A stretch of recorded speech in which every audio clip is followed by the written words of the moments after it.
बिटिआरनि इएम राकेश ब्रह्मनि बियाबावनो बर' आयदा गैयै मडेल कलेज। बेवहाय बर' साबजेक्ट गैया। बाक्सा बरिमुख गभर्नमेन्ट मडेल कलेजाव बर' आयदा गैया। बर'नि थागिबि ओनसोलावनो बर' आयदा गैयैया दुखुनांथाव। गभर्नमेन्ट कलेजाव बर' साबजेक्ट गैया दिनै दुखुनांथाव आरो लाजिथाव। मा थारैनो सोलोंथाइ बिफाननि प्रमद बर'आ फेलें जादों नामा? थारैनो प्रमद बर'नि बिटिआर सरकारा खामानि मावनायाव फेलें जादों नामा? जातीयताबादजोंनो फैनाय मानगोनां प्रमद बर' बिथाङा अबा जातिखौ लानानै गावनि हारिखौ लानानै बेयाव मडेल कलेजाव बर' साबजेक्ट थानांगौ होनना बे मालाबा सानाखै नामा? बे कलेजनि मुङा मडेल कलेज, नाथाय बर' आयदा गैयै मडेल कलेज। बर'नि जायगायाव बर'नि गामियाव जोंनि बिटिसिनि सिङाव बर' आयदा गैयै मडेल कलेज। सोर फोरमायगोन, सोर बुंगोन बेफोरनि सैथो बाथ्राखौ? बेयाव मानो बिदि जाना दं? दिनै बिटिसिनि सिएम प्रमद बर' बिथाङानो सोलोंथाइ बिफाननि चिफ, बिथाङानो चिफ, बिथाङा मोनथिया नामा बेयाव बे बर' साबजेक्ट नांगौ होननानै? बे नुनाय समायना मडेल कलेजआनो जाबाय बाक्सा जिल्लानि मसुलपुर बरिमुखनि। बे गभर्नमेन्ट मडेल कलेजाव आसामिस, हिन्दी, हिस्टरी आयदा दङ, नाथाय बर' आयदा गैया। बे गभर्नमेन्ट मडेल कलेजाव मा जाहोननि थाखाय बर' आयदा गैया बेखौ लाना बिक्रम दैमारिया आथिखालनि बिटिआर सरकारखौ गोख्रों रावजों सोंखारिदों। दिनै जोङो मसलपुरनि सिङाव थानाय बे गभर्नमेन्ट मडेल कलेज बाक्सा बरिमुख बेयाव दंफैयो। जों गोबां समनिफ्रायनो नुबाय थादों बे मडेल कलेजावहाय बर' साबजेक्ट गैया होननानै जोङो खोनाबाय थादों, नुबाय थादों आरो बुंबायबो थादों आरो बर' साहित्य सभानिफ्राय मेम'रेन्डाम होदों होननानैबो जोङो मिथिदों।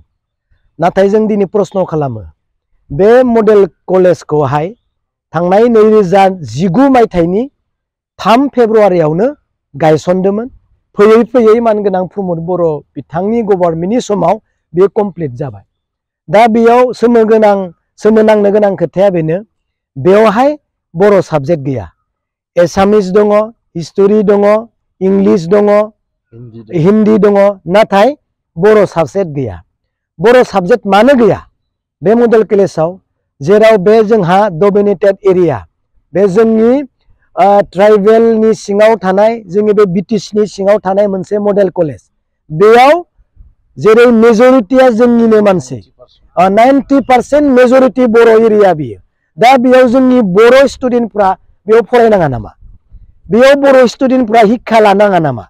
बेयाव जोंनि बर' मानसिफ्रा सोलोंथाइ लानानै मानसि गिदिर जानाङा नामा? बे एसेबां मोजां मोनसे गभर्नमेन्ट कलेजाव बर' साबजेक्ट गैयैया दिनै दुखुनांथाव आरो लाजिथाव। दिनै बिटिसिनि सिएम प्रमद बर' बिथाङानो सोलोंथाइ बिफाननि चिफ, बिथाङानो चिफ, बिथाङा मोनथिया नामा बेयाव जे बर' साबजेक्ट नांगौ होननानै? बिथाङा अनुभब खालामाखै नामा जे बे मुसलपुर एरियायाव जे गोबां बर' मानसिफोरा बेयाव सोलोंथाइ लानानै बर' एमएल लानानै बर' साबजेक्ट लानानै सोलोंथाइयाव गिदिर जानांगौ होनना मिथिया नामा? बेखौथ' बुंनांगौनि खोथा नङा, नुबायनो थादों। मेम'रेन्डाम होनांगौनि खोथायानो नङा। अबस्से माब्लाबा प्रेसार ग्रुप थायाबा, जेरै दीनदयालनि आन्डाराव मडेल कलेज बेफोरावबो प्रेसार ग्रुप थायाब्ला मालाबा बर' साबजेक्टखौ सोफानाय जाया। नाथाय जोंहा गभर्नमेन्ट दङ, जातीयताबादजोंनो फैनाय मानगोनां प्रमद बर' बिथाङा अबा जातिखौ लानानै गावनि हारिखौ लानानै बेयाव मडेल कलेजाव बर' साबजेक्ट थानांगौ होनना बे मालाबा सानाखै नामा? मालाबा सिन्था खालामाखै नामा? दिनै बिनिखाय आं सोंदों, बे मुसलपुर एरियानि जेसेबां रायजोफोर दङ, जेसेबां स्टुडेन्टफोर दङ, सों जेब्ला बिथांमोना मुसलपुर एरियायाव मानिबा थाखाय मिथिं दावथिङाव फैयोबा सों रायजो राजाया बेयाव बर' साबजेक्ट मानो गैया? दिनै इएम फोरनियाव सों, एमएलए फोरनियाव सों, बे एरियानि इएम फोरनियाव सों, बेयाव बर' साबजेक्ट मानो खालामना होनो हायाखै? जुदि हायाखैब्ला रायजो लानानै स्टुडेन्ट लानानै बिनि बेबस्थाखौ गोमसार होनाय जागोन। बिनि सिगांनो बे साननैसोनि गेजेरावनो बिनि बे मडेल कलेजाव बर' साबजेक्ट होनाय जाबाय होननानै मोजां खबरा मोनथों। मुसलपुर एरिया रेडि जानानै था, बेयाव बर' साबजेक्ट जाथारनांगौ होननानै दिनै जोंनिफ्राय बे आंनि बिबतिगत हिसाबै आरो बे एरियानि रायजोनि जिथु बिबुंथि बेनि कमप्लेन मोननाय हिसाबै दिनै आं नोंथांमोननि गेजेराव बुंदों बेयाव बर' साबजेक्ट जानांगौ। बे जोंनि ट्राइबेल एरिया, बेयो जोंनि डमिनेटेड एरिया। बे गोदान सेसनाव जा बोसोर जाबायना नेक्स्टआव बर' साबजेक्टआबो बेयाव इनक्लुड जानांगौ आरो बेनि बेबस्थाखौ मानगोनां प्रमद बर'आ गावनो दायित्व लानांगौ।